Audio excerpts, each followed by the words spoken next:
On behalf of Vivekananda Study Circle JNU, we welcome our speaker, delegates, and dear friends to this webinar to celebrate Sri Ramakrishna Paramhansa's birth anniversary on 2021. In today's session, we have among us revered Swami Chetanananda ji, who will enlighten us about Sri Ramakrishna as a person. We'll start our program as usual with recital of Vedic chanting from Tatya Upanishad, a part of Yajurveda. I request Professor Anirvan Chakravarti to begin the program with the recital. Om Sahana Vavatu Sahano Bhunaktu Sah Viryam Karavavahai Tejasvi Nabadetamastu Ma Vidvishavahai. Om Shanti Shanti Shanti. Om. May we, teacher and taught, be protected. May we both be nourished. May we work together with great energy. May our intellect be sharpened. Let there be no animosity among the teacher and the taught. Om, peace in me, peace in nature, peace in divine forces. Thank you, Anirvan sir. I will now introduce Vivekananda Study Circle JNU. For who are not familiar with us, the Vivekananda Study Circle of Jawaharlal Nehru University, New Delhi, was formed on 1st November 2014 to study the teachings of Swami Vivekananda, Sri Ramakrishna, and Sri Sharada Devi with the aim of molding our lives based on Vedantic truth of oneness. VSC JNU is a non-profit, non-religious, non-political independent organization run by faculty members, students, and alumni of JNU. We usually meet every Saturday to study the scriptures and the work of Swami Vivekananda and practice chanting and meditation. We also hold public talks and retreat program. Previously, we have held lectures by Swami Shantatmananda ji, Swami Sarvapriyananda ji, late Swami Nilkanthananda ji, Swami Sudhidananda ji, Swami Medhananda, Swami Pitambarananda ji, Prabhrajika Divyananda Pranamata ji, Dr. Ramesh Bijlani, Professor Avinash Singh, Professor Abhijit Pathak, Professor Markan Paranjape, Professor Jeffrey Long, Sri Vinayak Lohani, Sri Manas Bhattacharya, Ms. Gitanjali Murari, and others. Now we are commemorating Sri Ramakrishna Paramahansa's birth anniversary with today's special talk on his life. Before I hand over the mic to Divya, some guidelines to the audience. Kindly switch off your video camera and microphone during the webinar session. You can write your question during the session in the chat box. Live questions will be taken up after the speaker panelists have finished speaking. If you would like to be included in the mailing list or would like to share your valuable suggestion or feedback, please send us your email to vscjnu@gmail.com. Now, I would request Divya to please introduce the speaker. Hand over to you. Thank you, Tanushree. It is with profound gratitude that I introduce today the presence of Swami Chetanananda ji, who will be giving a talk on Sri Ramakrishna as a person.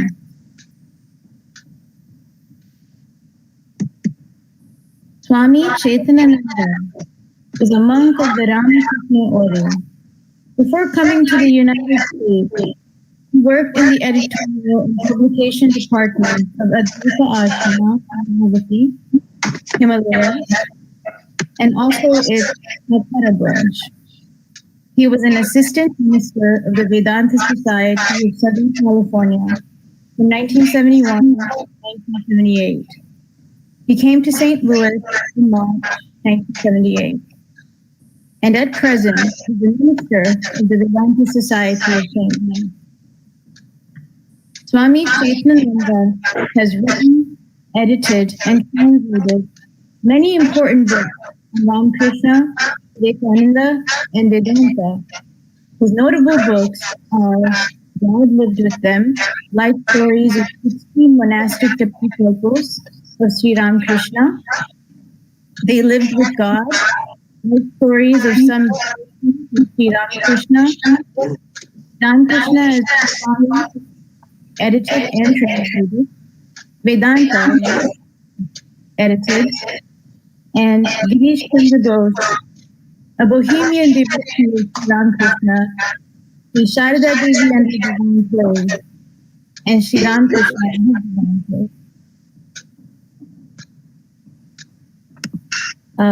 So before I hand over to you, Maharaj, I would like to read a short excerpt from the poem in observation of Sri Ramakrishna's birth anniversary and your presence with us today. The poem is called Dharma Sagra, 1990, and it's a Sanskrit epic which presents the life of the master in poetic form. Written by Dr. P.K. Naranapilla, my late maternal grandfather, the poem was blessed by both the late Swamis Vimalananda and Tapasyananda. In his introduction to the poem, Swami Tapasyananda said that, quote, the importance of the master in effecting harmony in a world of religious plurality is that he is the only person in world history who has supported this doctrine with the example of his own life. Quote from the Gospel by M. I had to practice the various religions in my life, he says, Hinduism, Islam, and Christianity. And I have walked the paths of different sects of Hinduism, the Shakta, the Vaishnava, the Vedanta, etc. And I have found that it is the same God towards which we are all traveling, only they come through diverse ways. So this excerpt is from Canto 3 of the poem about Sri Ramakrishna's boyhood days.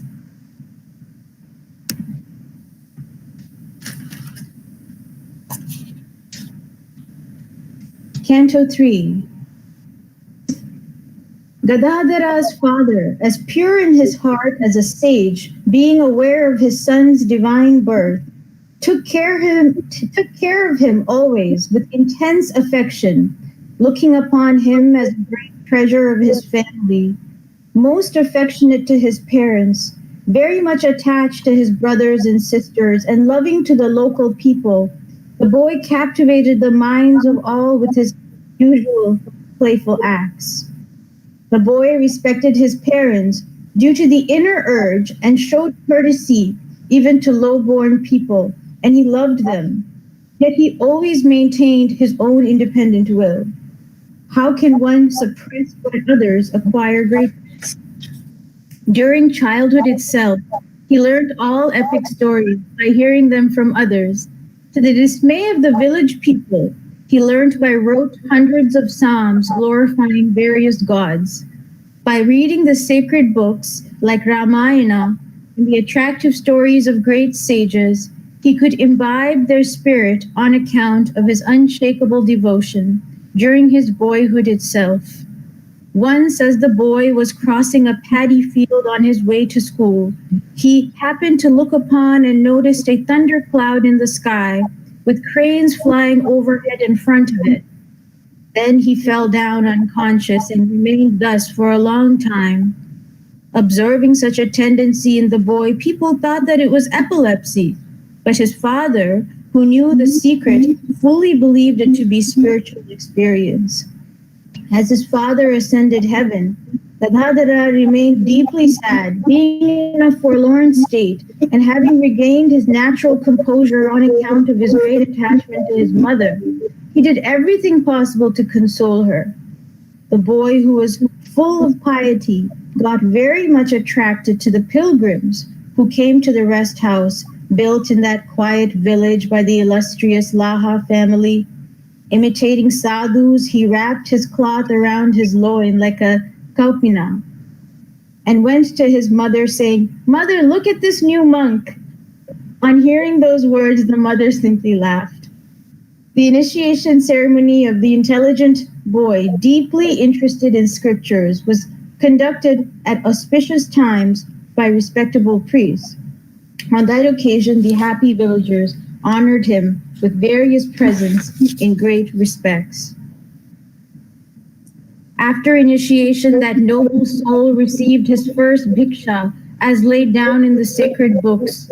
He did that from a loving servant who belonged to the blacksmith community, in spite of protests from his elders.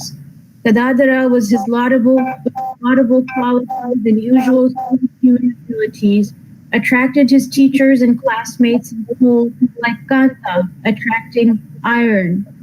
Indifferent to worldly pleasures as he was, avoiding the study of subjects such as mathematics, which served only to earn bread, he always pursued studies congenial to spiritual development, the highest goal in life.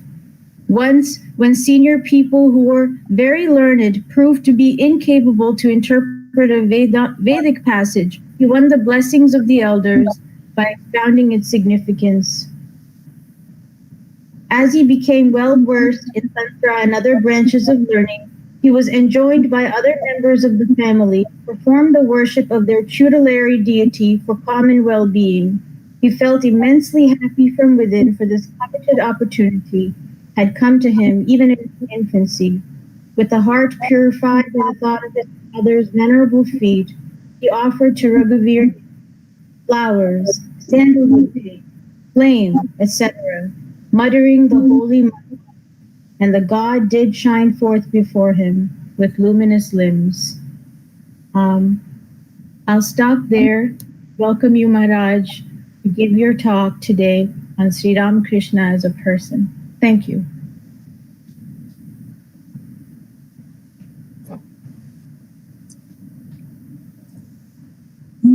Now I shall start, correct?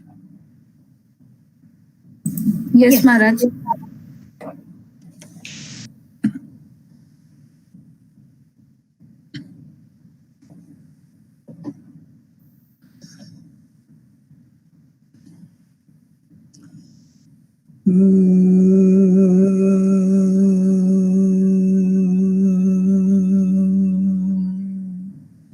He Ramakrishna Madhuram Tava Satcharitram Tat Punna Nama Madhuram Madhuram Tadangam Sambhashanam Cha Madhuram Cha Ganam Tat Kim No Yanna Madhuram Bhavati Sadhyam.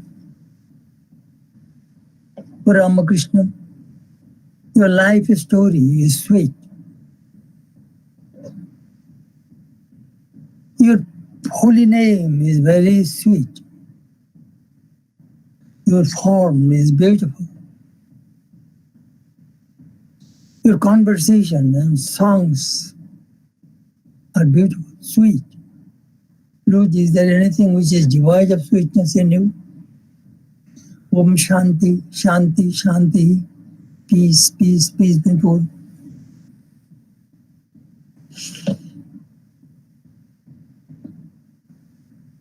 I am requested by the Vivekananda Study Circle to speak on Ramakrishna as a person,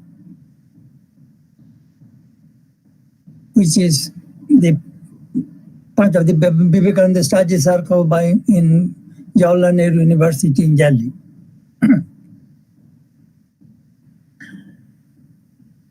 Vivekananda Study Circle, when I heard, I was very enthusiastic to that many young people will join with this program and listen to about Sri Ramakrishna. Nowadays, seldom people like to hear about God, spiritual life. They're very much materialistic minded. It reminds me of a story of a Greek philosopher. He came to give a talk to the audience, but the audience shouted, "We don't like to hear all this nonsense, the vital aspects of human life."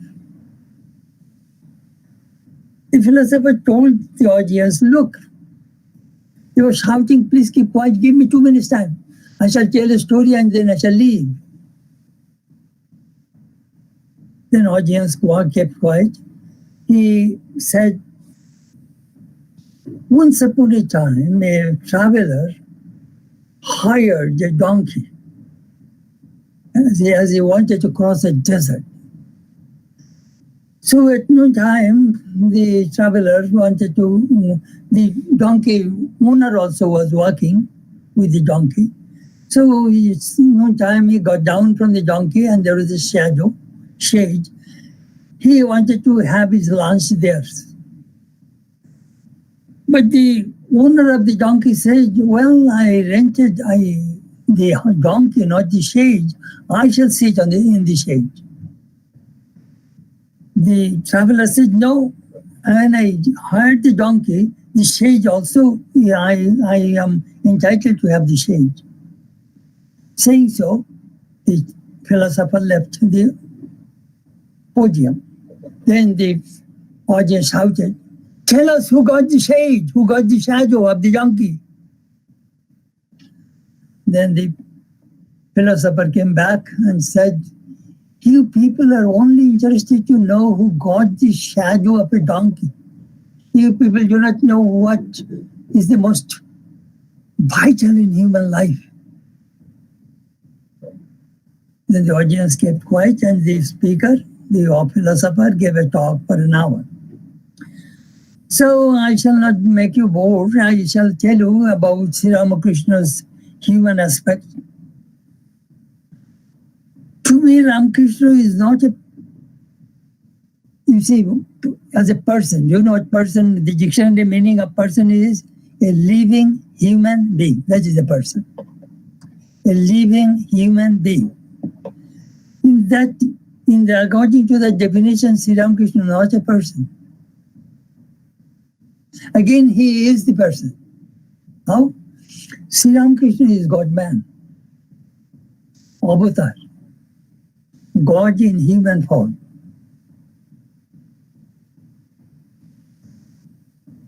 What is the difference between God and God-man, Avatar, and ourselves? You see, we are born according to our karma, previous life karma. God does not have any karma, but he takes a human form. But if you want to take a human form, do you know what you need? You need Maya. Sometimes I explain this Vedanta philosophy to our Western students. Look, Sat, Chit, Ananda, existence, knowledge, bliss, that is Brahman. Nama, Rupa, name and form, that is Maya. This whole world is the manifestation of name and form, Maya. It is the power of that Sachidananda. So Avatar embraces the Maya and takes a human form and becomes a person. We know in the Gita, Krishna said, when religion declines, the religion prevails, I incarnate. Though I am birthless, but Shammavami Atma Mayaya, I embrace my Maya and take a human form to do good to humanity. So every avatar comes with a mission. Rama came to kill Ravana, Krishna killed Kamsa and established Dharma. Buddha brought Ahimsa. Jesus brought the religion of love, removing the laws of Moses. Ramakrishna came to do two things. First, you please remember, two things. Swamiji says, Shamshaya Rakshasa Nasha Mahastram. Oh, Master, you were born in this age to kill the greatest demon one can think of. Ramakrishna did not kill Ravana or Kamsa, but he killed doubt. Doubt, the greatest demon one can think of. That's Ramakrishna did. Second, harmony of religions.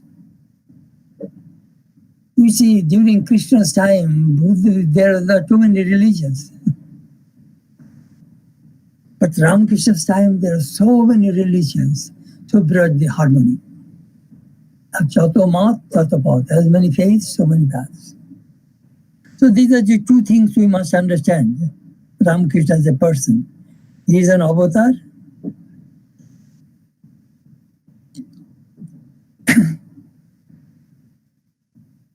But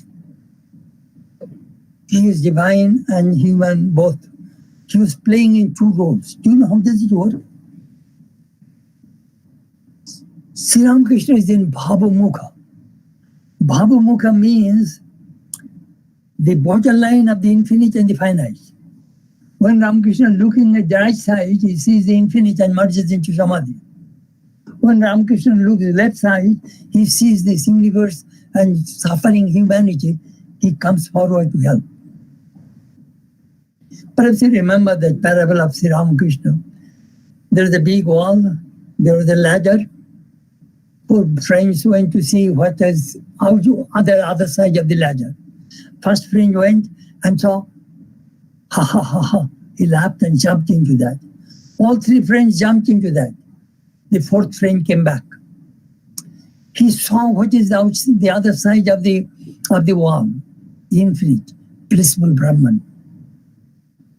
They enjoyed that Brahman and they marched there. But Ramakrishna is an avatar. He came back after seeing that Brahman to tell humanity, look, if you want peace and bliss, that is there. I sometimes make joke that you can buy anything, but you cannot buy peace and bliss in the market. You cannot say I want £5 peace and spend £10 bliss. That comes from the spiritual life. Anyhow, Ramakrishna as a person. Ramakrishna first born, he was thinking as an avatar, if I be born in a poor family, nobody will recognize me. If I do not have any education, nobody will recognize me. If I have a low job, fish job, nobody will recognize me. It did not work out. The burning fire cannot be hidden. Ramakrishna was born in a very poor family. He did not have any school education. He took a job as a priest. But he carried his mission. We shall talk about his courage, his mission. Ramakrishna's message is very original. We got education. How do we get education? When we are born, we have one language, that is called mother tongue. Second, we go to the school and we read many books, then we have book language. Book language, that is the way we get master's degree and PhD. But Ramakrishna only has mother tongue, but no book language. But that man is overwhelming the savants of India. What does that language, what does that wisdom come from? It comes from the Divine Mother. Ramakrishna's language is divine language. It is not book language like you and me, we are trained in the universities, in the colleges. That language is a different language.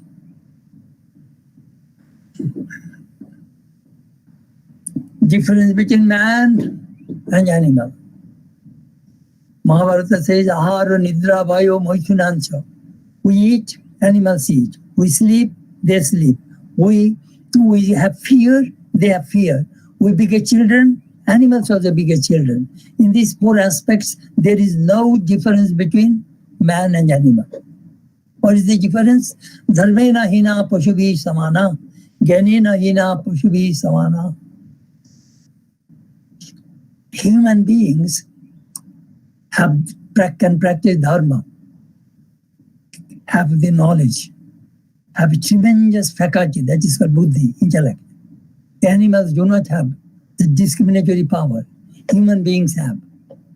So, Ramakrishna says, real manush, do you know what real manush Ramakrishna defined? Manush. The person, mush means awareness. The person who is aware of his human nature, that is manush. Very interesting that Ramakrishna's definition of manush. According to Ramakrishna's definition, we are not manush, we are not human beings. Another thing we shall understand, personality. Shraddhamayo vayam purusha yo yashraddha saivasa. Krishna says in the Gita. A man is made of his faith. What his faith is, that verily he is. Faith, faith, faith. Shraddha.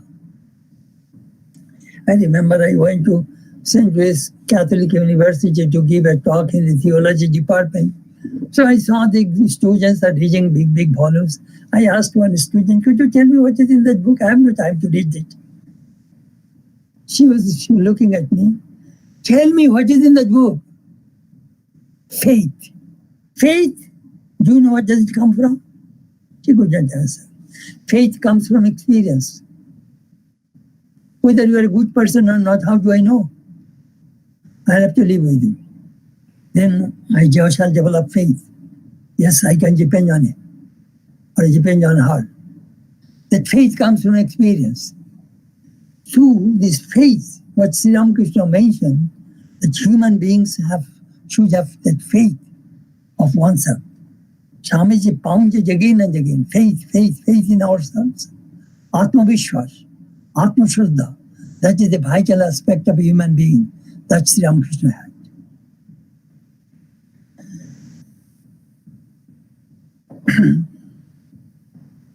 There are many interpretations of man, but Vedantic interpretation is Deho Devalayo Prokto Sajiva Kevala Shiva. The Upanishad says this human body is the tabernacle, temple of God. Inside, God dwells. This Atman dwells.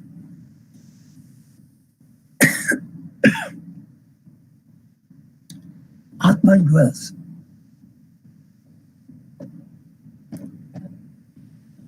Sri Ramakrishna's life, when we read, Romarola compared Sri Ramakrishna's life with Jacob's ladder. It's one part is connected with the earth, the other part is connected with heaven. So holding Ramakrishna, you can enjoy this world, you can enjoy the heaven, both. It is something beautiful, the life that we know from this avatar's life and his action. As Krishna says, Janma karma chame divyam, my birth, my action are divine. Ramakrishna's action, birth, everything is divine. You see, only divine person can understand other divine person. The divinity, if you do not experience, you cannot understand it. As Sri Ramakrishna says, a eggplant seller does not know the value of a jewel. Ramakrishna's ego. You see, this ego makes a person. I, individuality. Do you know what Romarola said? Ramakrishna's I died forever. That person has zero ego. Again, without ego, you cannot function in this world. If you want to understand Ramakrishna as a person, you will have to understand his ego. Ramakrishna's ego and the mother Kali's ego become one. God's ego become one. So Ramakrishna is playing in a very important role.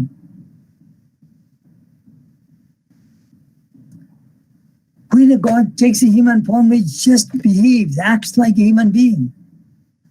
Suppose you are a poor person, you are acting in the role of Julius Caesar. You are like the Roman emperor. That is the most important thing in Ramakrishna. He's acting. He's acting as a human being. Very, very interesting, is I consciousness. When we have the IGs, when I travel, you will have to show your IG. But Ramakrishna's IG,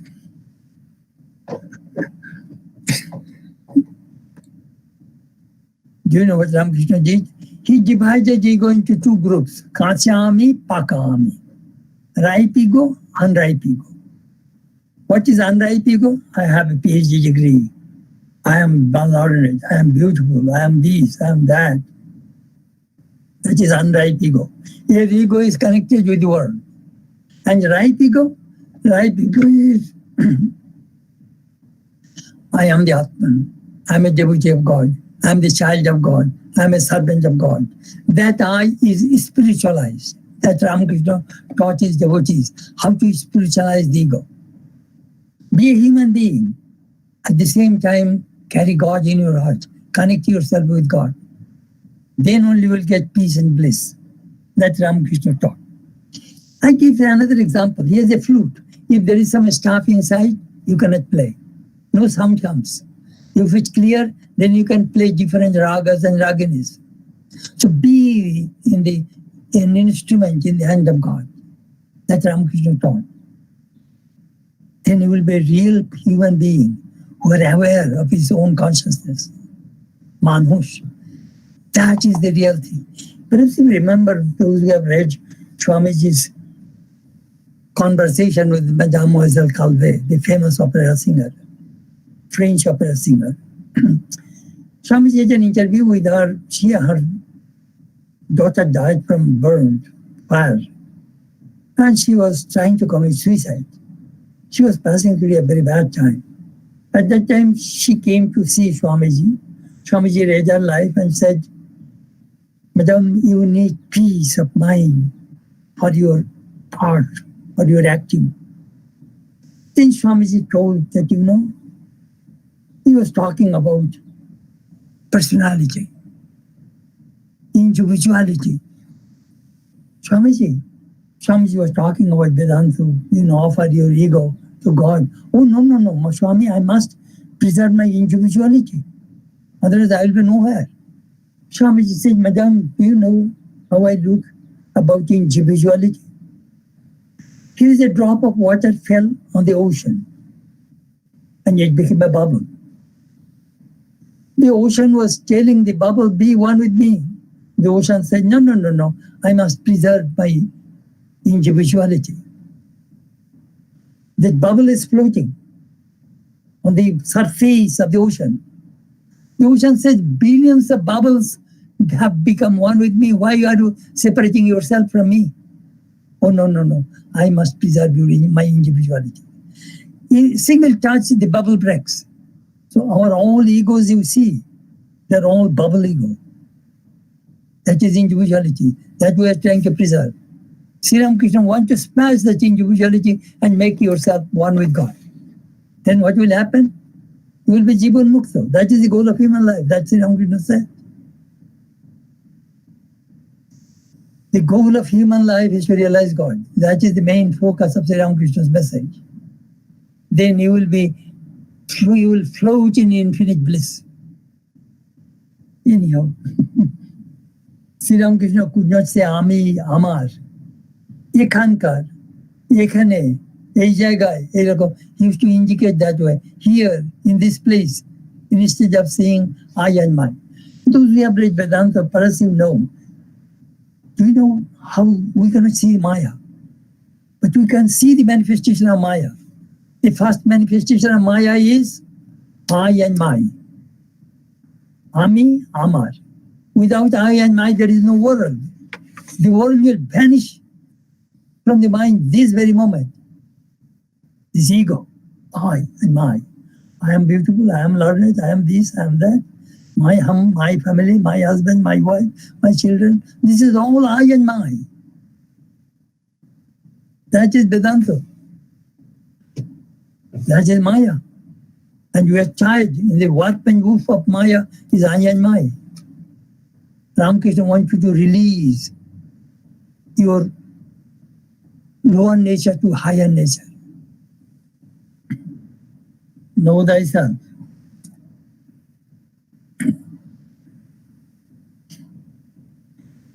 Two pages of the book of our lives are missing. We do not know where do we come from. We do not know where shall we go.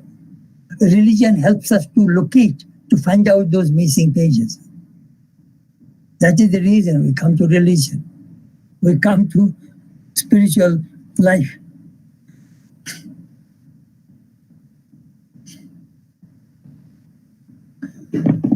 Sometimes we think if my ego dies, that means I'm dead.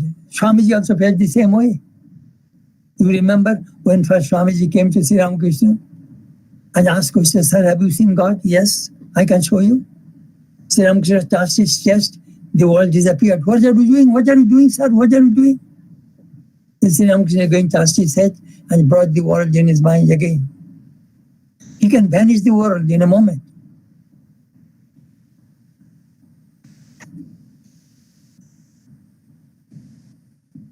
There's a famous saying in Hindi, "Jab main tha, tab hari nahi.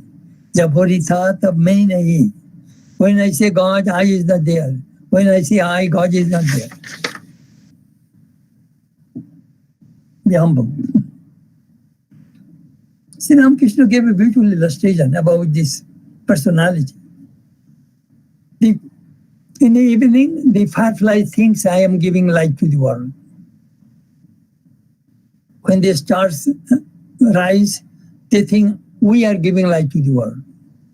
When the moon rises, I give light to the world. Other lights fade. When the sun rises, moon fades, I am giving light to the world. So in this world, there is higher and higher and higher. Never be proud about yourself. That's Sri Ramakrishna said. I remember I had a student.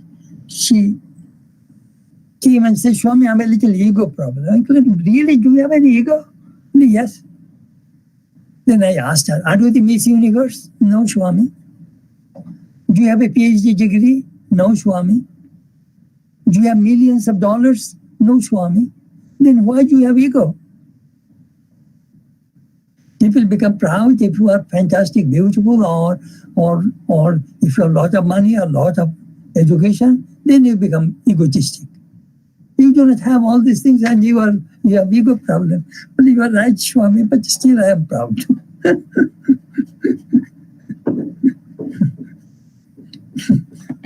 Ramakrishna is an avatar, but when he becomes a man, he acts like a human being. We see Sri Ramakrishna crying when his mother died. For God, if you reach Sri Ramakrishna's life, you will find his first vision, spiritual experience came from yearning, longing, hunger for God. Which is amazing. He did not practice his spiritual disciplines, only yearning, longing. Byakulata o pratham darshan, longing and first vision. Byakulata. Seeing the setting sun in Dakshineshwar, he used to cry, "Mother, another day is gone in vain, still thou art not revealed unto me." That yearning, longing is very, very important in spiritual life. Then we find Sri Ramakrishna suffering from cancer, pain, like all of us. But do you know what is the mystery between Ramakrishna, the difference between Ramakrishna and ourselves? Ramakrishna can lift his mind from the body at any time. He can go into samadhi, full control over samadhi, full control over the mind. Your body does not get the pain. It is the mind experiences the pain. That is the reason it says, "Dukkha jane ar shorir jane ar dukkha jane man tumi anande thako." Let the body and the suffering take care of themselves. So my mind, you dwell in bliss. That's what Ramakrishna said.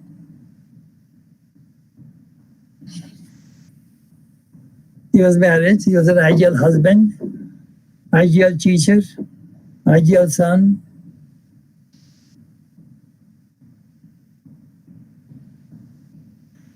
He was an ideal karma yogi, jnana yogi, bhakti yogi, raja yogi. He was perfect in every respect.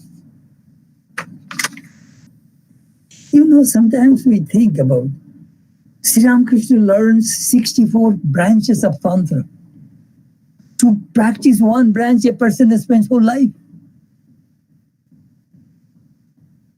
Tutapuri, Sri Ramakrishna's Punjabi, that Naga Guru, he spent 40 years to get Nirvikalpa Samadhi, and Sri Ramakrishna got in 3 days.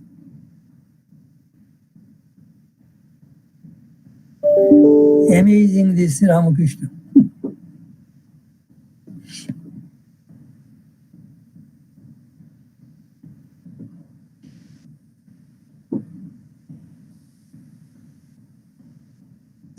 Recently I wrote an article, Kalma Kare Varamadhuta Jestam.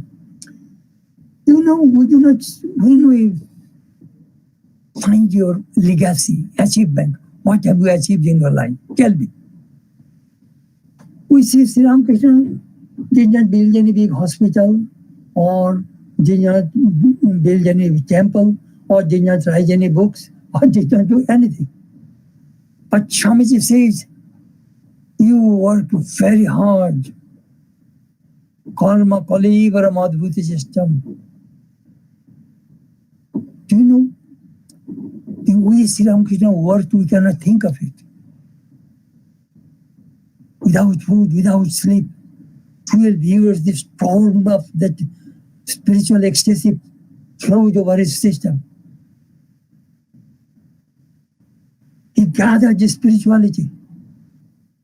No avatar practiced so much sadhana as Ramakrishna did.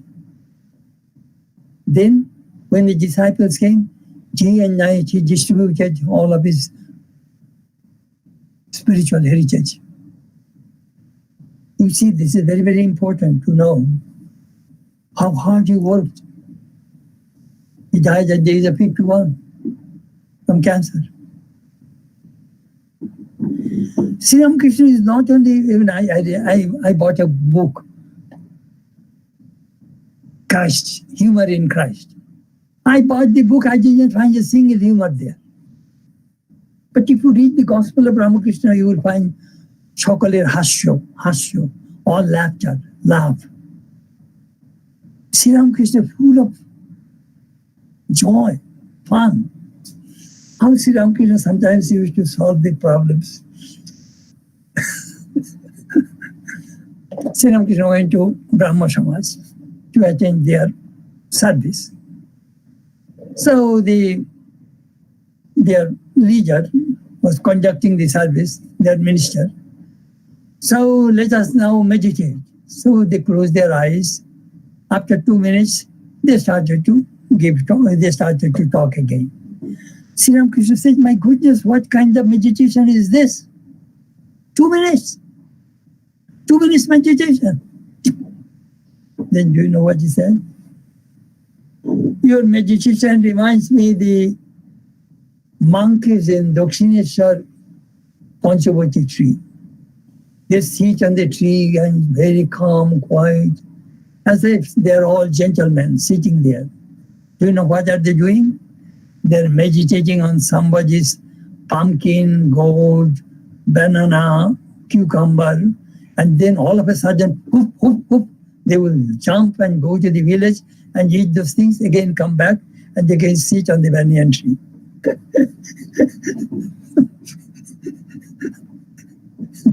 Meditation, 2 minutes meditation.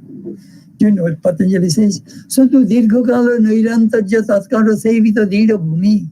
Meditation is the uninterrupted flow of thought.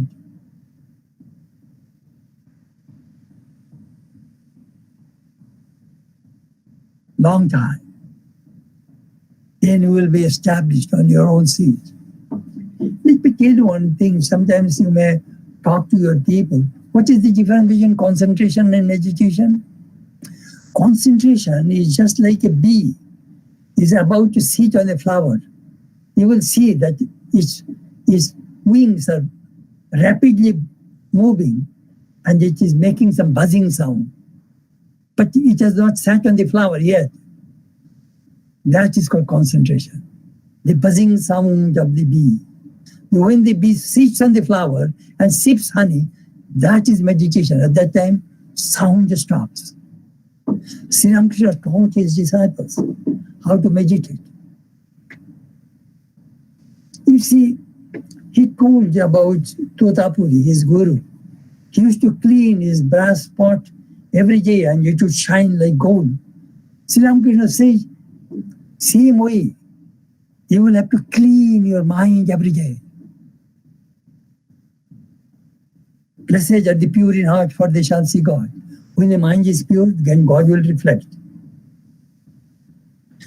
That is the way Sri Ramakrishna taught.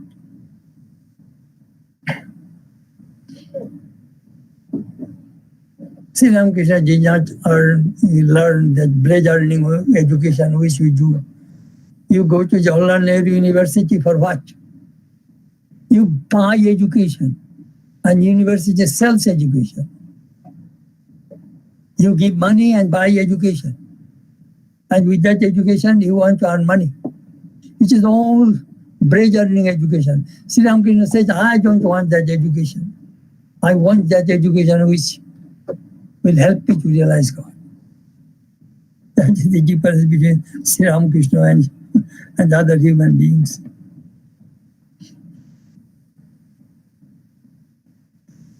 Sri Ramakrishna's character. As a human being, character is very, very important. You see, what is character? Define character. You are all students of Swamiji. In the Padma Yoga, in the very beginning, first page, Swamiji defined character. Whatever you do, whatever you think, they leave some impressions in the mind.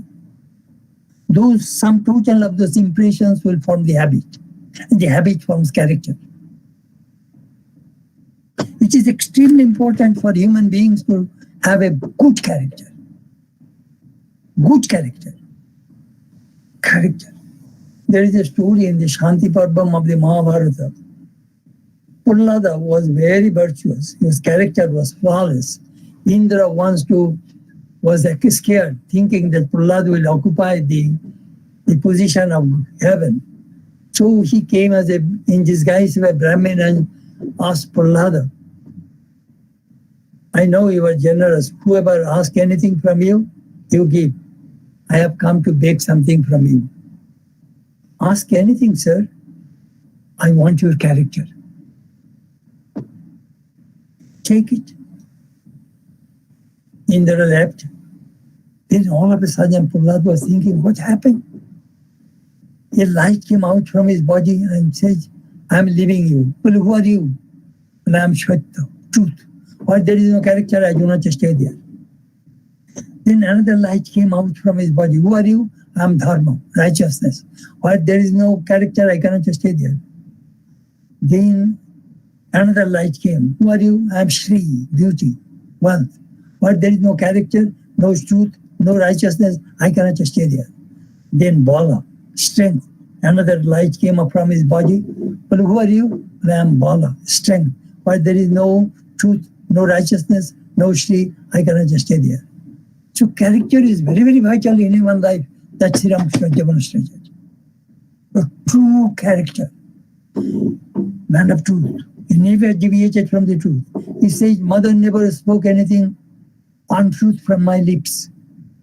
When you read the gospel or the Ramakrishna's teachings or Ramakrishna's life, always remember, truth and truth alone. Swami Chetanananda said, Master never spoke anything which he did not practice thrice. It is a very scientific religion. You know, I had a friend, he's a professor of the Southern Illinois University, a British mathematics professor, Jim. Jim was husband. Jim said, Swami, I like Ramakrishna for two reasons. And look, tell me what. He never speaks anything irrational. Sri Ramakrishna is very rational.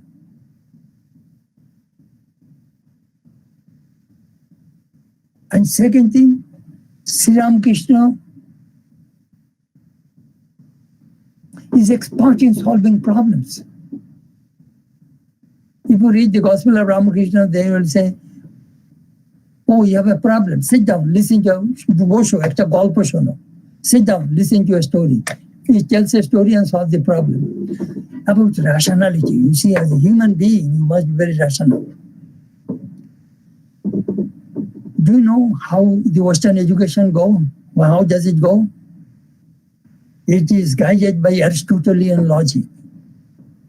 Aristotelian logic. Ye, nay. Ye cannot be nay cannot be ye. That is the Western education. Focus. And never accept anything without evidence. That is Western education. So Swamiji, they are all educated. They got Western education. When Sri Ramakrishna says, what do you like? Well, I like God formless. Sri Ramakrishna says, formless, both are the same. He was confused. He said, how is it possible? Sri Ramakrishna, why not?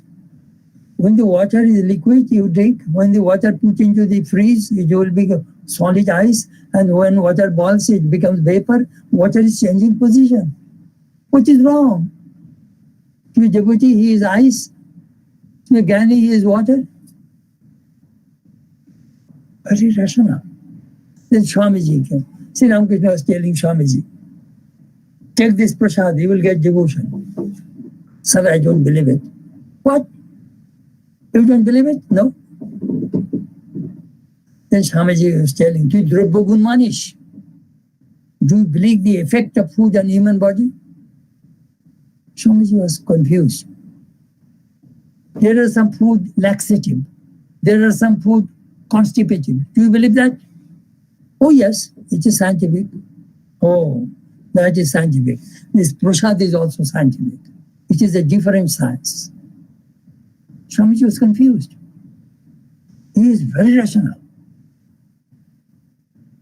As a human being, very rational.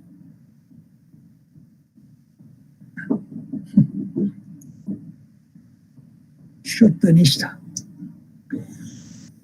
What did Sri Ramakrishna do for us? We are all human beings. You know what did he do? He said, I made the mold, you only cast on it. It's chance kara.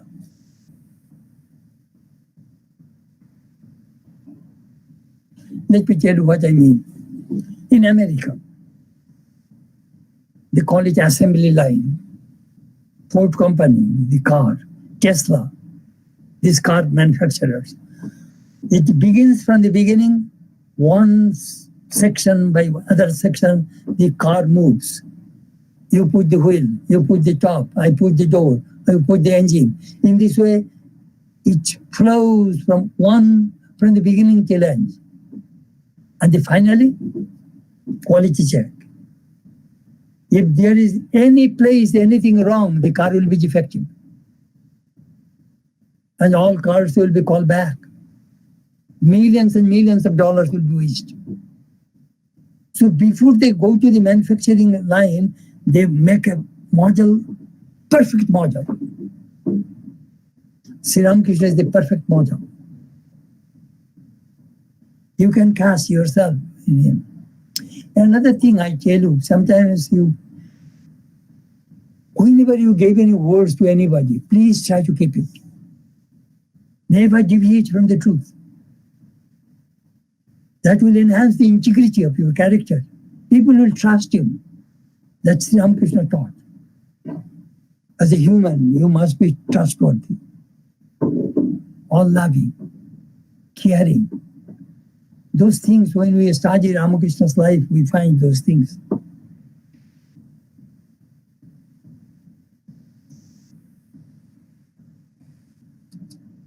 Sri Ramakrishna made ideal householders like A.M., Nagmashai, Balaram, Girish. He made ideal monks, Vivekananda, Brahmananda. Beautiful, just beautiful.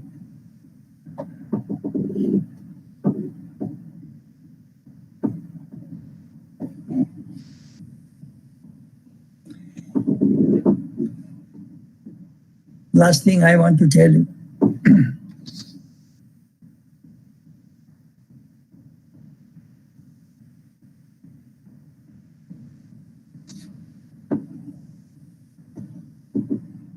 All of us want fulfillment in life.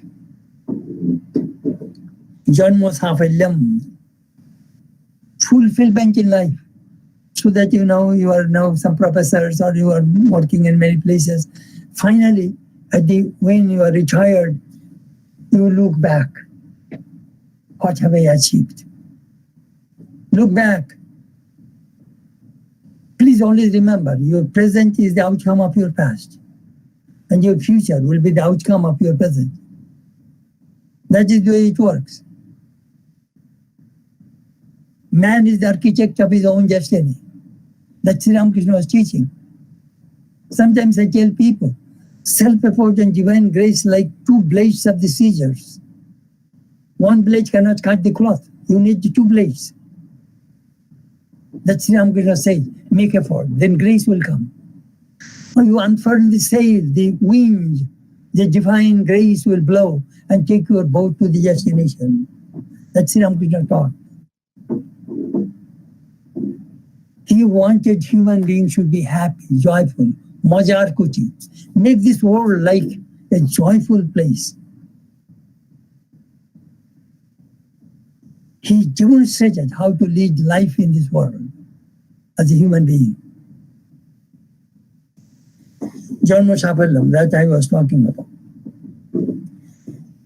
In the Bhagavatam, Krishna told,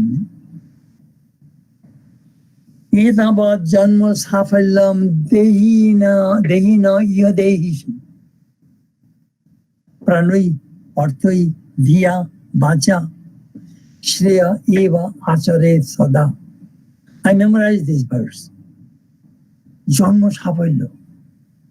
My human birth, my personal life should be successful. How can we make your life successful? How? That it says, Pranui, pran means energy. Arthoi, your money, your wealth. Dhiya means your intellect. Vacha, your speech. These four things you adopt to serve others. Then you will get fulfillment in life. You know what does it mean? That means your selfishness is completely eradicated. Swamiji says, selfishness is sin. Unselfishness is God. In the Karma Yoga, you will find that word. Unselfishness is God.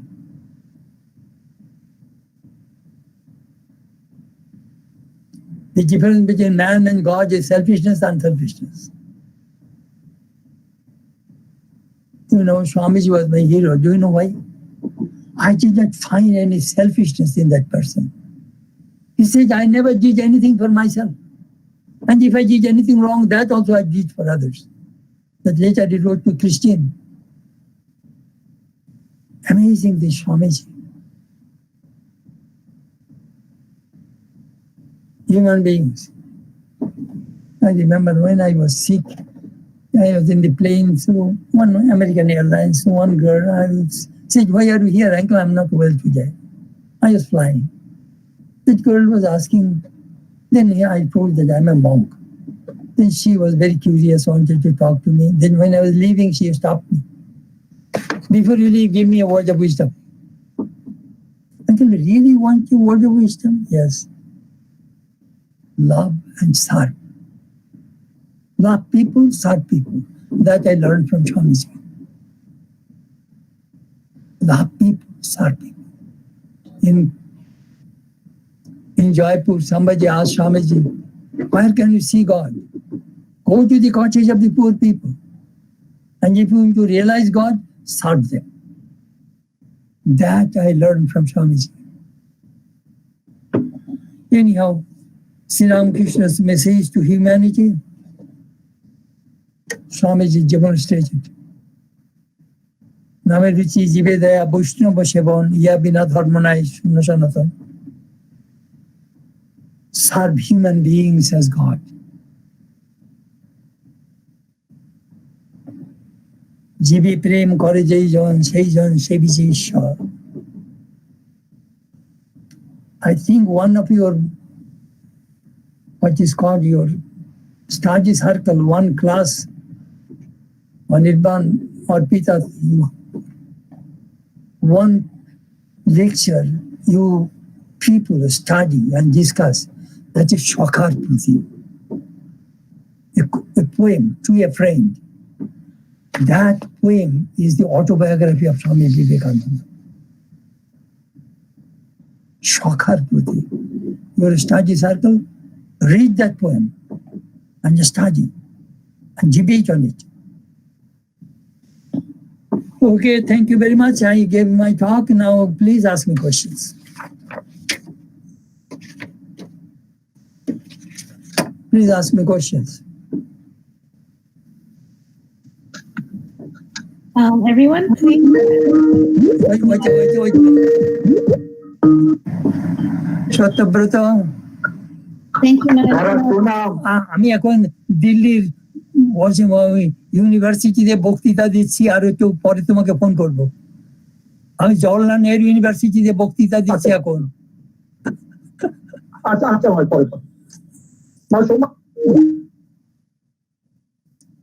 বলো। Yes. Go ahead. Dibba. Oh, Maharaji. So I don't see any questions in the chat box yet. If everyone could just please type your question, excuse me, into the chat box. I can ask my question first, if that's all right. So I was thinking as you were talking about education and what it is today, and I was thinking of Sri Ramakrishna, how he drew all these college students to him, and he never had a formal education himself, but all these incredibly brilliant thinkers like Swami Chetanananda, he was studying law and, was frustrated with what was being told was the truth to him. And, nowadays I was thinking, for example, in my studies, I was taught, I study literature and, philosophy and history and all that. And I'm always told, there's no such thing as truth. It's too dogmatic to say there is a truth, because then, there's multiple truths. But if you insist no truth is one, it's, sometimes to your detriment. You won't pass your exam, you won't get that approval that is necessary. It's a very strange time. So I wondered what your thoughts were about that and how we might navigate that today in this age of untruth, or, I don't know what to call it. And the other thing is, and what you pointed out about ego and the ego of scholarship, or the ego of the PhD, or anyone who thinks they're more educated than others for whatever reason. And how Sri Ramakrishna, he always said, I am the very dust of your feet. And how to embody that in our lives, because we always feel like we're thinking these thoughts, and now it's copyright and this is my idea, trademark. How do we do this? And how do we manage ego in us as quote thinkers? Let on it, and why is this resounding? Now it's okay. What happens? There are two types of vidya. Paravidya, aparavidya. Paravidya is the knowledge of Brahman. Aparavidya is the entire your university education. Apara, lower education. Why lower education? Because it is a education, knowledge of the created things. Physics, chemistry, mathematics, geography, whatever subjects you tell me, they're subject on the created things, which is the knowledge of the created universe, manifested universe. That is called Aparavidya. So Aparavidya is a mix of truth and untruth. You are brilliant. You defeated me. And said, Swami, this is the truth. Let us. Then another person came, defeated you. Another person came, defeated that person. We see there is a gradation. There's an evolution of knowledge. We see in the university. You see, Vidya, one funny story. One of our devotees, she was an American. She got a master's degree in American history. And what she did, she wanted to have a PhD. So some Boston Swami took her to the kitchen and said, Eleanor, her name, you really want PhD? Come with me. He took that devotee, she is from New Hampshire. He took the kitchen and said, here I give you PhD. Prepare Hindu dishes.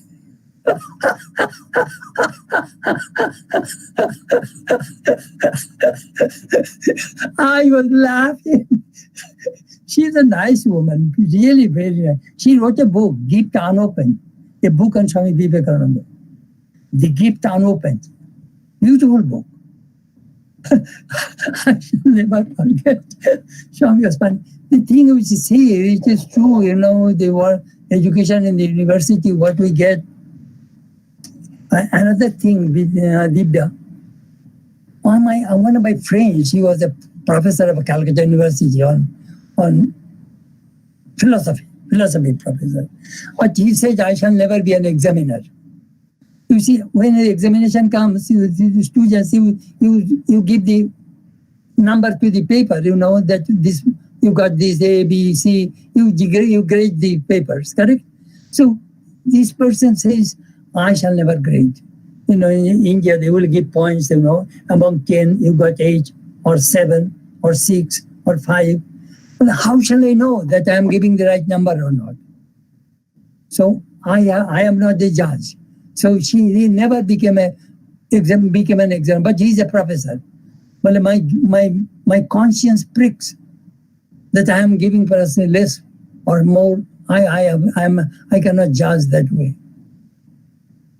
Anyhow, interesting, your study that but at the same time we have that ego. Ego should be there. Without ego you cannot function. But some people are ego is so blind. I am the greatest. I saw some people, Vidya Dadati Vinayam, or the Hitopadesh we read, Vidya Dadati Vinayam, Vidya, knowledge, Dadati, gives, Vinay, humility. I saw him, Houston Smith. Deepak, you are such a learned man. Do you know how they look at this Vidya and humility? If you go to the Seattle, that area, you will see the apple orchard, apple trees. If there are too many fruits, the branches come down. Even the farmer sometimes destroys some apples. Otherwise, the branch will completely break. So the moment you have many fruits, the branch comes down. So if you have too much education learning, you become very humble. And as you were talking about Ramakrishna's disciples, only 2 persons are graduate. Swami Vivekananda and Vivekananda. 2 are intermediate. 1 or 2 got a school degree. Most of them did not finish school. But how Ramakrishna trained them? They became the world teachers. The Vedanta came from their lips. Look. One hour I remember Swami Chetanananda asked Swami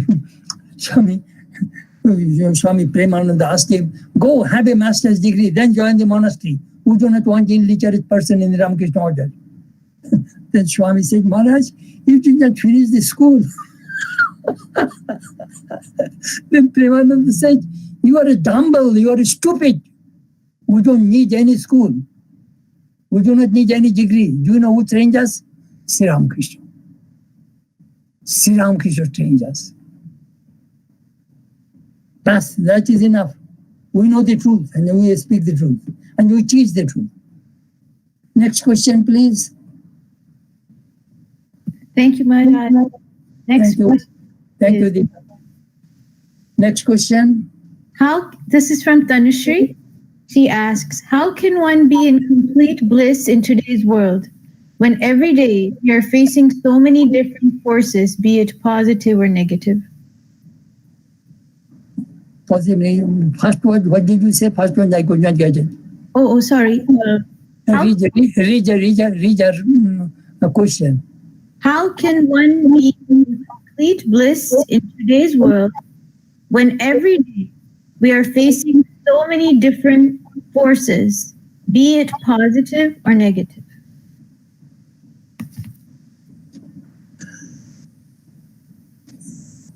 Positive force and negative force always will be in this world. We cannot help it. Always be positive. As we are trained, half full glass and half empty glass. You can say the glass is half full. I can say the glass is half empty. It is only your approach. How to make your life joyful, blissful, have a positive outlook. We must try to do right. You know, another thing I try to mention in Sri Ramakrishna's life in that connection as Tanusri's question, Sri Ramakrishna always tried to be perfect. He was perfect. Perfection. That is the reason Swamiji defined religion. Religion is the manifestation of perfection, already in human beings. Perfection. I need a perfect husband. I need a perfect wife. I need a perfect teacher. I need a perfect doctor. I need a perfect children. We need perfect. You don't go to a quack dentist. Do you know what happened? When I joined the monastery, one old monk says, be a quack dentist. I said, what do you mean? Well, the dentist went to the dental school and his teacher said, when you extract a tooth, grab it and don't let it go. Just pull it. So he went there, a patient came and he said, this tooth is bad, please extract it. He grabbed the good one, leaving the bad one. So when he grabbed it, the patient cried out, what are you doing? That is a good one, take the bad one. Then the dentist says, my teacher taught when you grab it, don't let it go, just pull it. So he pulled the good one. So that means that Swami, do you know what he meant? He told me, when you join the monastery, never return home. Be a quack dentist, grab it and let it go. Funny, that is monk's humor, you know. Anyhow, to sleep, that negative, positive, those things will be there, will come, always have a positive outlook. Do your best, that's all. Try to be perfect. Nobody is perfect in this world. I am not perfect. Only God is perfect. That is the reason Christ said in the Sermon on the Mount, be ye perfect, as the Father in heaven is perfect. Try to be perfect, that's all. Next question. Next question is from Sri Lekha. Jiva is Shiva. How can we do that when someone is a really bad person in his deeds? Repeat again. Jiva is Shiva. Yes. How can we do that when someone is really bad in his deeds? The Ramakrishna told about it. God dwells in all beings, the Atma, pure consciousness. But some people's covering is too thick. Take this way, here is an electric bulb. First you covered with saran wrap. You see complete light. Then you put a silk cloth. Then you put another thick cloth. Then another thicker cloth. Then the sackcloth. That light is covered. So the people, those who are nasty, bad, their mind is covered, their Atman is covered with sackcloth, full of tamas. Do you know what that means? They become very evil, cruel, rude, murderer people. But consciousness is there. That is the reason Sri Ramakrishna said, everybody is God, but don't hug a tiger or lion. Tiger God, lion God, don't go and hug them. They will eat you up. Well, bad people will be in the society. They will be at a distance, that's all. This world is made of good and evil, that's all. I shall be good. I shall try to be good, that's all. That is called human life. We'll have to live with everybody. But do you know what happens? when you are illumined, na priya priya sprishataha. Brihadaranyaka Upanishad says, good and evil will not be able to touch you. You will float above. Next question, please. Next question is from Namrata. From whom? From Namrata. Ajahn. Namrata, she said, Pranam Maharaj, beautiful talk. My question is how to increase faith in oneself. How can one? How to increase faith in oneself. Faith. Faith in oneself. Shraddha.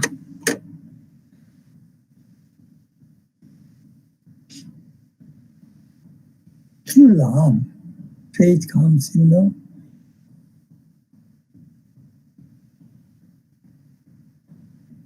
Faith.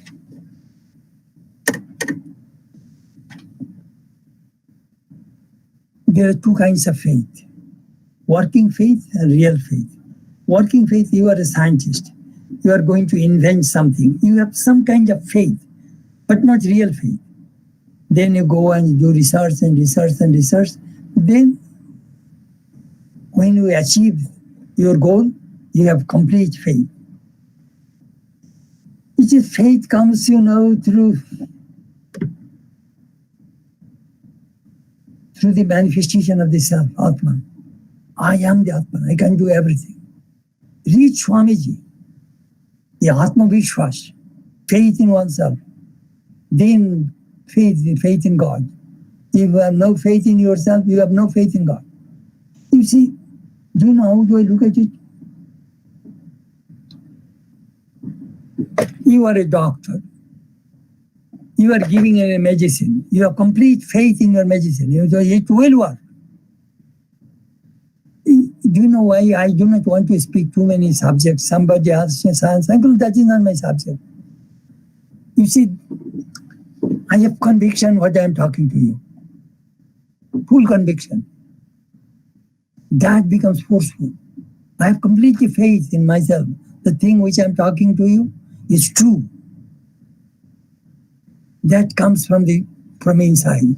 It comes from the experience. It comes from sadhana, from spiritual disciplines. Next. Are there any further questions?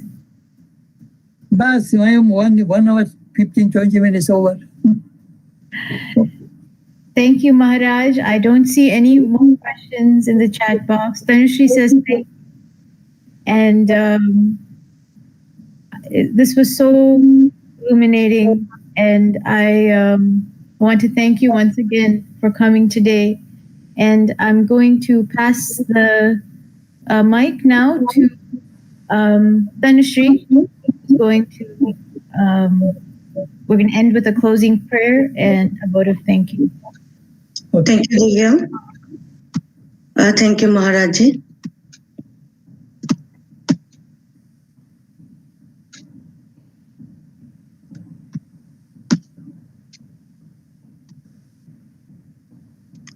So I would request Srilekha to please present the vote of thanks.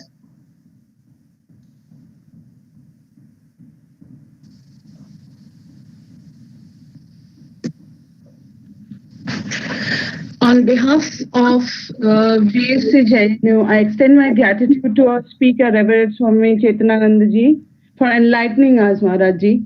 It was such an enlightening and very, very, I would say, I don't know, it was so natural from you. It didn't sound like a talk or something. It was like we are just having a story and a chat and nice laugh. So it was very, very insightful and very, very interesting. Thank you. We are deeply thankful to you to deliver the talk today. And I'm also thankful to all the members of our VSC JNU, Amrita, Arpita, Arun, Arnida Dedi, Namrata, Prachi, for their constant inputs and suggestions at every step. I extend my special thanks to Divya for conducting the talk, which she has been doing very nicely for every talk, actually. Shagatadi for the poster designs, which is excellent. Professor Anirva Chakravarti for chanting Shanti Mantra today. Tanushree for hosting the meeting. Their constant hard work has turned this day into a success. I would like to thank Anirban sir again, who has served as a foundation for the entire event and for taking the whole of the technical team. His calm approach, continuous guidance, and yet silent work is a great catalyst in bringing this event to a success.